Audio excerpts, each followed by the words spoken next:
எல்லோருக்கும் அன்பான வணக்கம். இன்று ஆடி வெள்ளி பூரண நாள், அதோட வரலட்சுமி விரதம். புனிதமான ஒரு நாள் என்று, அதாவது அம்மனுக்கு பிடிச்ச மாதிரி ஒரு ரெசிபி தான் இன்றைக்கு செய்ய போகிறேன். அது எங்களோட ஒரு ஸ்டைலில். இதோட நான் யூனிவர்சல் கோட், அதாவது இந்த பிரபஞ்சம் இயற்கை இப்படியெல்லாம் சொல்கிறது தானே, அந்த இயற்கைக்குரிய ஒரு கடவுள்.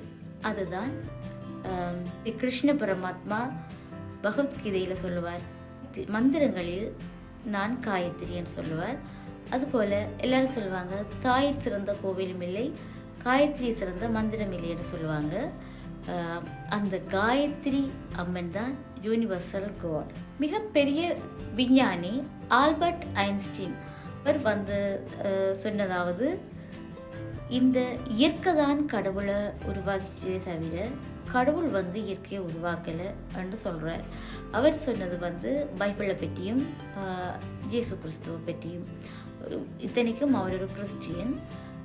ஆனால் இந்த பல காலங்களுக்கு முன்னுக்கு கௌஷிகர் என்ற ஒரு மன்னர் இந்த ஆல்பர்ட் ஐன்ஸ்டீன் சொன்ன மாதிரியே இந்த சூரியனை தியானித்து தான் கடவுளை பார்க்க வேணுமென்னு தியானித்து அவர் உருவாக்கின ஒரு மந்திரம், அந்த மந்திரத்துக்கு கடவுள் காட்சி கொடுத்ததா சொல்லி அவர் உருவகப்படுத்தின ஒரு சக்தி அம்மன் தான். அந்த பேரொளி சக்தி தான், ஒரு ஒளியில் தோன்றின அந்த உருவத்தை தான் அவர் தன் சீடர்களுக்கெல்லாம் சொல்லி அப்படி வந்தது தான் இந்த காயத்ரி அம்மன்.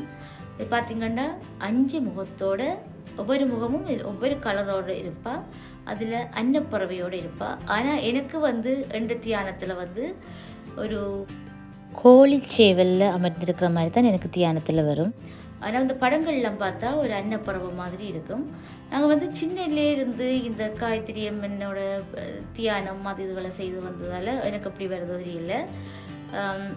இந்த காயத்ரி அம்மனை பற்றி சொல்லக்குள்ள அது உயிர் காக்கிற ஒரு மந்திரம். அதாவது நினைச்ச காரியம் நடக்க வேணுமெண்டா அது சொல்லலாம், உயிர் காக்கிற மந்திரம். இது நிறைய பேர் அவங்களோட அனுபவத்தில் சொல்லியிருக்கிறாங்க. இந்த மந்திரத்தை நாங்கள் எப்படி சொல்ல வேணும், விடிய காலையில் அதிகாலையில் முஸ்லீம் மக்களோட பள்ளிவாசலில் வாங்க சொல்கிற அந்த 3:20 நேரத்துக்கு எழும்பி நீங்கள் இந்த மந்திரத்தை ஒன்றும் மணி அடிக்க தேவையில்லை, விளக்கேற்ற தேவையில்லை, சின்னதாக வேணுமெண்டா ஒரு விளக்கேற்றலாம், இல்லைன்னா அதுவும் தேவையில்லை. நீங்கள் கண்ணை மூடி நீங்கள் தியானிங்க. 108 தடவை முடிஞ்ச மந்திரத்தை சொல்லுங்கள். இல்லாட்டி மனதுக்குள்ளே எத்தனை தடவை வேண்டாலும் சொல்லுங்கள். 21 முறை அல்லது 9 தடவை இப்படி சொல்லி உங்களால் முடிஞ்ச வரைக்கும் இந்த மந்திரத்தை ஜெபிச்சு வாங்க. உங்களுக்கு நிறைய நன்மை தெரியும். முக்கியமாக இந்த அட்டமத்தி சந்திரன் சொல்லுவாங்க. நீங்கள் இந்த அம்மனை கும்பிட்டா உங்களுக்கு எந்த கஷ்டமும் வராது.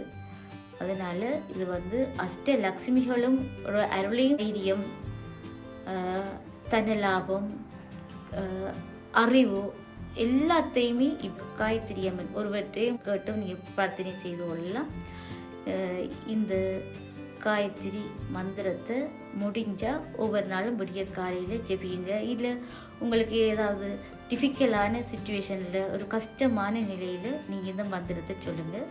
அந்த மந்திரத்தை ஜெபிக்க முதல் நீங்கள் இந்த உலகுக்கு நீங்கள் வர காரணமாக இருந்த உங்களோட அம்மா அப்பாவுக்கு மனதார நீங்கள் நன்றி சொல்லணும். சொல்லிவிட்டு உங்களோட குலதெய்வம் பிள்ளையார் இதெல்லாம் கும்பிட்டு இந்த மந்திரத்தை ஜெபிக்குங்க.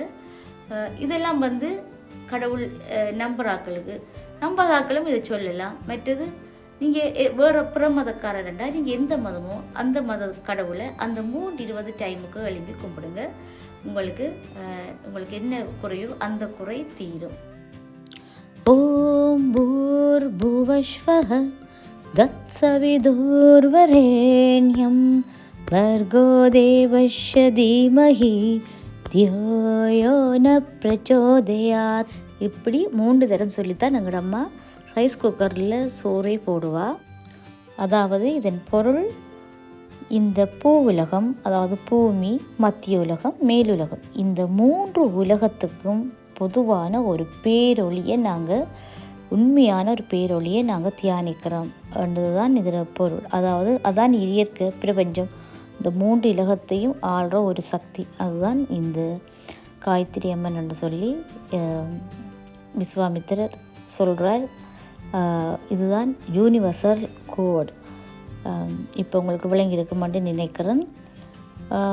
இப்போ நான் ஒரு பக்கம் பாசிப்பயிரை வறுத்து அவிய போட்டது. இப்போ அதில் நுரைய அள்ளி போட்டு இப்போ நாங்கள் என்ன செய்ய போகிறோம், ஒரு பக்கம் அரிசி மாவு, பச்சை அரிசி வறுக்கலை அவிக்கலை, தனி பச்சரிசி கடையில் வேண்டினது தான்.